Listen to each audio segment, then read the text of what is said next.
ரோட்டில் நடந்து போயிருக்கக்கூடிய நாய் திடீர்னு ஆக்ரோஷமாகி மனிதர்களை கடிக்குது. ரோட்டில் நடந்து போயிருக்கக்கூடிய மாடு திடீர்னு ஆக்ரோஷமாகி அந்த வழியாக போயிட்டு இருக்க மனிதர்களை வந்து திடீர்னு முட்டி தள்ளுது. இந்த வருடத்தில் சனி பகவான் அதிக ஆக்ரோஷமாக இருக்கிறார். விதி பயன்படி அவங்களுடைய பாவ கணக்கின்படி தண்டனையை கொடுப்பார். மிருகங்களுடைய தோஷங்கள் இந்த குரோதி வருஷத்தில் செயல்படும். காரணம் என்ன, டாஸ்மார்க் இருக்கு இல்லையா, அது வந்து நீட்ச தொழில். சாராயம் என்பது நீட்ச தொழில். நீட்ச தொழிலோட காரகன் வந்து சனீஸ்வர பகவான். அப்போ செவ்வாய் பகவானும் சனி பகவானும் ஆளுமையாக இருக்கிற இந்த குரோதி வருஷத்தில் வந்து பார்த்திங்கன்னா ரத்த காயங்கள், அதே மாதிரி இந்த சாராய தொழில், இந்த சாராய தொழிலால் மரணங்கள். குரோதி தமிழ் வருஷத்தில் யாருக்கெல்லாம் சனி தோஷம் இருக்கோ அவர்களெல்லாம் இந்த ஜீவராசிகளால், நாய்களால், மாடுகளால் தாக்கப்படுவார்கள். சனி தோஷம் உள்ளவர்கள் பாதிக்கப்பட மாட்டாங்க. சனி யோகத்தில் தான் இருக்காங்க. அப்போ யாரெல்லாம் மாடு முட்டுதோ, யாரெல்லாம் நாய் கடிக்குதோ அவங்க எல்லாருக்குமே சனி தோஷம் இருக்கு. கண்டிப்பாக இருக்கும், சனி ஹெவியாக இருக்கும். அவர்கள் பாவ கணக்கு இருந்து கெட்டவர்கள் தண்டிக்கப்படுவார்கள். அதுக்கு சொல்றபடி பார்த்தா இந்த கலியுகத்தில் பாவம் செய்யாதவர்களே இல்லை தானே. இவ்வளோ ஆக்ரோஷமாக இருக்க என்ன காரணம் அப்படின்னா, இந்த குரோதி தமிழ் வருஷத்தில் எந்த அளவுக்கு இந்த மிருகங்கள், ஜீவராசிகளால் மனிதர்கள் தாக்கப்படுகிறார்களோ அந்த அளவுக்கு கொலைகள் அதிகமாக நடக்குமா? தேவையில்லாத நேரத்தில் மழை பெய்து வெள்ளப்பெருக்கு வருவதற்கு வாய்ப்பு இருக்குது. அதே மாதிரி பூகம்பமாக வர்றதுக்கு வாய்ப்பு இருக்குது, ஏன்னா செவ்வாய் சம்மந்தப்படுறதால. ஆனால் இதே குரோதி தமிழ் வருஷத்தில் காதல் திருமணங்கள் அதிகமாக நடக்க வாய்ப்பு இருக்குன்னு ஜோதிடர்கள் பொதுவாக சொல்கிறாங்களே. நல்ல காதல் வராது. இந்த பொண்ணு ரொம்ப அழகாக இருக்கும், அந்த பையன் அழகாகவே இருக்க மாட்டான். அவன் மேலே ஒரு ஈர்ப்பு வருதுன்னா போன ஜென்மத்தில் அந்த பையன்கிட்ட கடன் வாங்கியிருப்பாங்க. நிறையா 90s கிட்ஸ் வந்து கல்யாணம் ஆகாமல் இருக்காங்க, எப்படா பொண்ணு கிடைக்குன்னு பார்த்துக்கிட்டு இருக்காங்க. 90 கிட்ஸை பொறுத்த வரைக்கும் காதல் திருமணம் வருவதற்கு இப்போ வாய்ப்பே இல்லை. அப்படின்னா குரோதி தமிழ் வருஷம் நல்ல வருஷமா கெட்ட வருஷம்? குரோதி தமிழ் வருஷம் நல்ல வருடம் அல்ல.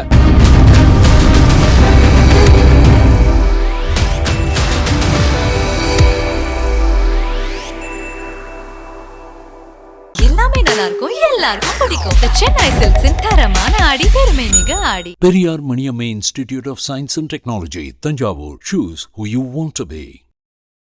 GRT शुभ आरंभम. GRT Jewelers. வணக்கம் சார். வணக்கம்ப்பா. இப்போ நடந்துக்கிட்டு இருக்கக்கூடிய குரோதி தமிழ் வருஷத்தில் மிருகங்கள், ஜீவராசிகள்லாம் ரொம்ப ஆக்ரோஷமாக நடந்துக்கும் அப்படின்னு சொல்கிறாங்களே, அப்படியான குரோதி தமிழ் வருஷத்தில் அவ்வளோ நெகட்டிவான விஷயங்கள்? இந்த குரோதி தமிழ் வருஷத்தை ஆள்வது வந்து செவ்வாய் பகவான். ஆனால் வந்து அர்த்தாகாதிபதியாக, மேகாதிபதியாக, அதே மாதிரி பல பதவிகளை வகிப்பது சனீஸ்வர பகவான். சனீஸ்வர பகவான் கர்மக்காரகன், விதிக்காரகன். அந்த சனீஸ்வர பகவான் மிருகங்களுடைய ஆளுமையான கிரகம். அதனால் வந்து பார்த்திங்கன்னா சனீஸ்வர பகவானுடைய வாகனம் அப்படின்னா காக்கை அப்படின்னு சொன்னாலும், சனீஸ்வர பகவானுடைய குருவாக வாகனம் இருக்கக்கூடிய பைரவருடைய வாகனம் வந்து நாய். அதனால் சனி தோஷம் உள்ளவர்கள் நாய் கடிச்சிரும். அதே மாதிரி மிருகங்களுக்கு அதிக ஒரு பலத்தை கொடுத்து மிருகங்களால் மனிதர்களுக்கு அந்த கர்ம வினைப்படி துன்பங்கள் நேரும். அதனால தான் இந்த மிருகங்கள் வந்து ஆக்ரோஷமாக இருந்து யானை வந்து பூந்து நிறையா விஷயங்களை அழிக்கிறது, அதே மாதிரி வந்து நாய் கடித்து இறந்து போகிறது, அதே மாதிரி வந்து மான் கொம்பு குத்தி மரணிக்கிறது, இந்த மாதிரி பல விஷயங்கள் வந்து மிருகங்களுடைய தோஷங்கள் இந்த குரோதி வருஷத்தில் செயல்படும். அதே மாதிரி செவ்வாய்ங்கிறது ஒரு ஆளுமையான கிரகம். செவ்வாய் இரத்தக்காரகன். இரத்தக்காரகன் அவன் தான் முருகப்பெருமானுடையது. அதில் நான் வந்து ஒரு பதிவில் கூட சொல்லியிருப்பேன், இந்த வருட பலனிலேயே கத்தி குத்து வாங்குவார்கள், ரவுடிகள் கூட கத்தி குத்து வாங்குவார்கள், சிலர் வந்து இரத்த காயங்கள் படுவார்கள். இந்த அது பேர் போர் குணம் அந்த ரவுடிகளுக்கு, அதேமாரி சில தவறான ஆட்களுக்கு வந்து போர் குணத்தால் பாதிப்பு இருக்கும். சில அதில் நல்லவர்களும் சில நல்ல மனிதர்களும் பாதிக்கப்படுவார்கள். அந்த மாதிரி அந்த இரத்த காயம், கத்தி குத்து, போர்க்குணம், அதே மாதிரி இந்த நீச்சமான தொழில் இருக்கு, சனிங்கிறது நீச்ச தொழில். அதனால தான் வந்து ஒரு பதிவில் நான் பார்த்தேன், ஒரு கிரகபிரேஷன் செய்யலை, ஒரு பூஜை பண்ணல, கணபதி ஹோமம் பண்ணல, ஆனால் டாஸ்மார்க் வியாபாரம் மட்டும் அவ்வளோ டாப்பில் இருக்குது அப்படின்னு ஒரு பதிவு பார்த்தேன். அதுக்கு காரணம் என்னென்னா, டாஸ்மார்க் இருக்கு இல்லையா, அது வந்து நீட்ச தொழில். சாராயம் என்பது நீட்ச தொழில். நீட்ச தொழிலோட காரகன் வந்து சனீஸ்வர பகவான். இந்த வருஷத்தினுடைய மற்ற நிறைய பதவிகளை வகிப்பது, இந்த வருஷத்தை ஆள்வது சனீஸ்வர பகவானும். செவ்வாய் பகவான் ஆள்கிறார், மீதி பதவிகள் எல்லாமே வந்து சனீஸ்வர பகவான்கிட்ட இருக்குது. அப்போ செவ்வாய் பகவானும் சனி பகவானும் ஆளுமையாக இருக்கிற இந்த குரோதி வருஷத்தில் வந்து பார்த்திங்கன்னா ரத்த காயங்கள், அதே மாதிரி இந்த சாராய தொழில், அந்த சாராய தொழிலால் மரணங்கள், அந்த நீச்ச தொழில் அப்படிங்கிறது சாராய தொழில். அந்த சாராய தொழில் இப்போ வந்து திருநள்ளாறு இருக்கிறது எங்கே இருக்குது? திருநள்ளாறு வந்து சனீஸ்வர பகவானுடைய கோயில். அது இருக்கிறது பாண்டிச்சேரியில். அதனால தான் பாண்டிச்சேரி ஸ்டேட்டில் ஃபுல்லாக சாராயம் தான் பிஸ்னஸ் அப்படின்னு இருக்கிறது. அப்போ இந்த நீச்ச தொழில் வந்து கொடிகட்டி பறக்கும். அதன் மூலியமாக இழப்பீடுகளும் நிறையா இருக்கும். இப்போ இருந்துச்சு இல்லையா கள்ளக்குறிச்சியில். இந்த மாதிரி வந்து இந்த ஆண்டு குரோதி ஆண்டு முடிகிற வரைக்குமே மிருகங்களால், அதேமாதிரி நீச்ச தொழிலால், அதே மாதிரி இரும்பு இருக்கு இல்லையா, இப்போ ரயில் விபத்துக்கள், அந்த இரும்பு சம்மந்தப்பட்ட விஷயங்கள், அந்த மாதிரி விஷயங்கள், இரும்புங்கிறது சனீஸ்வரனுடைய உலோகம், இந்த மாதிரி விஷயங்கள்லாம் நிறைய நடக்கிறதுக்கான வாய்ப்புகள் இருக்கும். அதில் நம்ம எச்சரிக்கையாக தான் இருக்கணும். கடந்த சில மாதங்களாக செய்திகளை பார்க்கும் பொழுது ரோட்டில் நடந்து போய் இருக்கக்கூடிய நாய் திடீர்னு ஆக்ரோஷமாகி மனிதர்களை கடிக்குது, ரோட்டில் நடந்து போய் இருக்கக்கூடிய மாடு திடீர்னு ஆக்ரோஷமாகி அந்த வழியாக போயிட்டு இருக்க மனிதர்களை வந்து திடீர்னு முட்டி தள்ளுது. இப்படின்னா அதிகமான செய்திகள் இதுக்கு முன்னாடி பார்த்ததை விட இப்போ அதிகமாக பார்க்க முடியுதுல்ல. இதை பொதுமக்கள் எப்படி புரிஞ்சுக்கணும், அல்லது இதை எப்படி அணுகணும், எப்படி பார்க்கணும்? இது வந்து பார்த்தீங்கன்னா இந்த வருடத்தில் சனி பகவான் அதிக ஆக்ரோஷமாக இருக்கிறார். விதி பயன்படி அவங்களுடைய பாவ கணக்கின்படி தண்டனையை கொடுப்பார். அப்போ சனி தோஷம் இருக்குது, அவங்க வந்து அவங்களுடைய பாவ கணக்கு இருக்குன்னா அந்த நாய் வடிவத்தில் வந்து அவருக்கு ஒரு தண்டனை கொடுப்பார். நாயாக இருந்து கடிச்சு விடுவார், அது பேர் மாடாக இருந்து முட்டிடுவார், அதே மாதிரி யானையாக இருந்து கூட மிதிச்சிருவார். இப்படி மிருகங்களாக இருந்து தண்டனை கொடுப்பாரு. ஒரு சிலருக்கு வந்து மரம் இருக்குல்ல, இன்னும் வரும் காலத்தில் நீங்கள் பார்த்தீங்கன்னா மழைக்காலம்லாம் தொடங்கும் போது மரம் என்பதும் அந்த காடுகள் என்பது சனீஸ்வரனோடது. இப்போ வீரப்பனையா இருந்தாங்கன்னா அவங்களாம் வந்து காடுகளில் வச்சானா அவருக்கு சனி பகவான் தான் பலம். அதே சனி பகவானே ஒரே டையோடைய ஒரு துளியாக இருந்து அவருக்கு மரணத்தை கொடுத்தார். அதான் உண்மை. ஒரு டையில் ஒரே ஒரு துளி, மீசையை அவருக்கு ரொம்ப பிடிக்கும், மீசையில் வந்து டை அடிக்கும்போது ஒரு துளி வந்து கண்ணில் பட்டுருச்சு, அதன் மூலிமா கண்ணு கெட்டு போச்சு. அதன் மூலிமா ஒரு வைத்தியம் பண்ணுற மாதிரி ஒரு சூழலை உருவாக்கி வெளியே வரும்போது தான் அவர் அந்த மாதிரி ஒரு மரணம் வந்தது. அப்போ சனீஸ்வர பகவான் தான் அவரை ஃபுல் அண்ட் ஃபுல் காட்டோடைய ராஜாவாக வச்சுருந்தார். அப்போ இந்த குரோதி தமிழ் வருஷத்தில் யாருக்கெல்லாம் சனி தோஷம் இருக்கோ அவர்களெல்லாம் இந்த ஜீவராசிகளால், நாய்களால், மாடுகளால் தாக்கப்படுவார்களா? கண்டிப்பாக தாக்கப்படுவார்கள். அவர்களுக்கு அந்த தோஷம் இருந்து சனி பகவான் கெட்டு போயிருந்தால் கண்டிப்பாக அதன் மூலிமா தண்டனை அனுபவிக்குவார்கள். இப்போ அந்த மரம் என்று சொல்கிறோம் இல்லையா, மரமே சனீஸ்வர பகவானோட ஆளுமை தான், காடு என்பது. அப்போ இந்த மழை காலத்தில் மரம் விழுந்து ஒரு வீட்டில் அவங்க உள்ளே இருக்கிறவங்க நசிங்கிடும் போகிறதுக்கு வாய்ப்பு இருக்குது. மரம் வந்து இப்போ ஒரு கார் போயிட்டே இருக்குது, அது மேலே காரில் மரம் விழுந்து கூட நசுங்கி போகிறதுக்கான வாய்ப்புகள் இருக்குது. அப்படின்னா சனி தோஷம் இல்லாதவர்கள் இந்த குரோதி தமிழ் வருஷத்தில் பாதிக்கப்பட மாட்டாங்களா? சனி தோஷம் இல்லாதவர்கள் பாதிக்கப்பட மாட்டாங்க, சனி யோகத்தில் தான் இருக்காங்க. அப்போ யாரெல்லாம் மாடு முட்டுதோ, யாரெல்லாம் நாய் கடிக்குதோ அவங்க எல்லாருக்குமே சனி தோஷம் இருக்கு. கண்டிப்பாக இருக்கும், சனி ஹெவியாக இருக்கும். அவங்க ஜனஜாதத்தில் ஒன்று கோச்சாரப்படியோ இல்லை அவங்க தசாபத்திப்படியோ, இப்போ ஒரு 7.5 சனியாக இருக்கலாம், அஷ்டமத்து சனியாக இருக்கலாம், இல்லைன்னா அவங்களுக்கு சனி தசை நடக்கலாம், இல்லை சனி அவங்க ஜாதகத்தில் ஏதாவது ஒரு விதத்தில் கெட்டு போயிருக்கலாம். அந்த கர்மக்காரனாக இருந்து அவருடைய செயல்பாடுகளை நடத்துவார். இந்த தமிழ் வருடம் இந்த குரோதி இருக்கு இல்லையா, இது வந்து வெண்பாப்படி பகை கோடு அப்படின்னு தானே பொருள்படுது. அதாவது குரோதி வருஷத்தை பொறுத்தவரை நல்லவர்கள் தண்டிக்கப்பட மாட்டார்கள், அவர்கள் பாவ கணக்கு இருந்து கெட்டவர்கள் தண்டிக்கப்படுவார்கள். ஏதோ ஒரு விதத்தில் அவங்க ஏதாவது ஒரு பாவம் பண்ணியிருந்தால் அந்த பாவத்துக்கான கணக்குப்படி அவங்க தண்டிக்கப்படுவார்கள் இந்த குரோதி வருஷத்தில். ஒன்று. ரெண்டாவது, சனீஸ்வர பகவான் விதிக்காரகன், அவன் தான் கர்மக்காரகன், அவன் தான் வந்து உங்களுடைய பாவ கணக்கின்படி தண்டனையை கொடுக்குறவன். அந்த பாவ கணக்கு இருந்தால் அதன்படி கண்டனை கண்டிப்பாக கொடுத்தே தீர்வான். அதுக்கு சொல்கிறபடி பார்த்தா இந்த கலியுகத்தில் பாவம் செய்யாதவர்களே இல்லை தானே? இல்லைப்பா, பாவ கணக்கு செய்யாதவர்களே இல்லை தான். ஆனால் அந்த பாவ கணக்கில் வந்து பார்த்தீங்கன்னா இப்போ கொடுக்குற தண்டனை, வாழ்க்கை ஃபுல்லாக கொடுக்குற தண்டனை, புரியுதுங்களா? அதுக்கப்புறம் வந்து பிற்காலத்தில் கொடுக்குற தண்டனைன்னு இருக்குது. இப்போ உங்களுக்கு தண்டனை இருந்தால் டக்குன்னு கொடுத்துருவார். அதே பிற்காலத்தில் கொடுக்குற தண்டனைனா வெயிட்டிங்கில் இருப்பார்.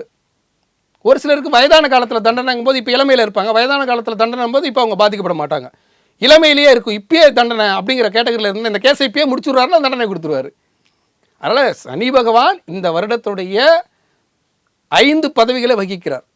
இந்த 5 பதவிகளை வைக்கும்போது ஹெவியாக இருக்கார். இந்த வருஷத்தை ஆள்வது ராஜாவாக இருந்த ராஜாங்கிற ஒரே பதவி மட்டும்தான் செவ்வாய்.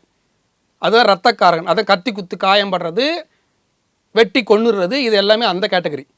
அது ஒரு பதவி தான். மீதி எல்லா பதவியுமே இவர் வகிக்கிறதால அதனுடைய காரகத்துவமாக இருக்கிற மிருகங்கள், மரம், இரும்பு, இது எல்லாத்தின் மூலியமாக அவருடைய பாவ கணக்கின்படி தண்டனையை கொடுப்பார். அதை அனுபவித்து தான் அவனை அதை குறைப்பதற்கு இறை வழிபாட்டை செய்து கொண்டு அவருடைய ஜனஜாதத்தை ஆய்வு செய்து கொண்டு ஒழுங்காக அமைதியாக இருந்துடணும். ரொம்ப ஜாக்கிரதையாக, எங்கே போனாலும் ஜாக்கிரதையாக தான் போகணும். இப்போது இவங்க ஒன்றுமே இல்லைங்க, நீங்கள் நைட்டில் வண்டியில் போகிறீங்க, ஏற்கனவே உங்களுக்கு சனி தோஷம், காரில் போனால் நாய் துரத்துச்சுன்னா ஒன்று உள்ளே வந்து எகிரி பிடிச்சி கடிச்சிட போகிறதில்ல. ஆனால் வாகனத்தில் போகும்போது கடிக்கும், அது நைட்டில் போகும்போது கடிச்சிரும். அப்போ நீங்கள் வந்து உங்களுக்கு ஏற்கனவே 7.5 சனியோ இல்லை ஒரு அஷ்டமத்து சனியோ ஏதோ ஒன்று இருக்குது, இந்த நேரத்தில் அந்த பாவ கணக்கானது வேலை செய்யுது. அப்போ நைட்டில் வந்து நான் வந்து வண்டியில் தான் போவேன்னா ஓடி வந்து பிடிச்சி கடிச்சிவிடும், இது நடக்கும். அப்போ நம்ம என்ன பண்ணோம், அந்த நைட்டில் போகிறத குறைச்சிக்கணும், இறை வழிபாட்டு செய்யணும், கோயில் குளம்னு போகணும், அமைதியாக இருந்துக்கணும். அதை விட்டுட்டு நான் போவேன் தான் அப்படின்னு செஞ்சிங்கன்னா அதோட தண்டனையை அனுபவிச்சு தான் ஆகணும். பொதுமக்களுடைய புரிதலுக்காக கேட்குறேன், இந்த குரோதி தமிழ் வருஷம் இவ்வளோ ஆக்ரோஷமாக இருக்க என்ன காரணம்? இந்த குரோதி தமிழ் வருஷம் எந்த ஆண்டு 60 வருஷத்தில் இந்த எப்போ குரோதி வருஷம் 60 வருஷத்துக்கு ஒரு வாட்டி வரும்போதெல்லாம் குரோதி வருஷம் வந்து பகைவர்களை வெல்வார், சனி பகவான் ஆள்வதால் கடனாக இருந்து யாருக்கெல்லாம் கர்மக்காரகனாக இருந்து வேலை செய்கிறதோ அதற்கான தண்டனை கொடுத்தே தீர்வார்.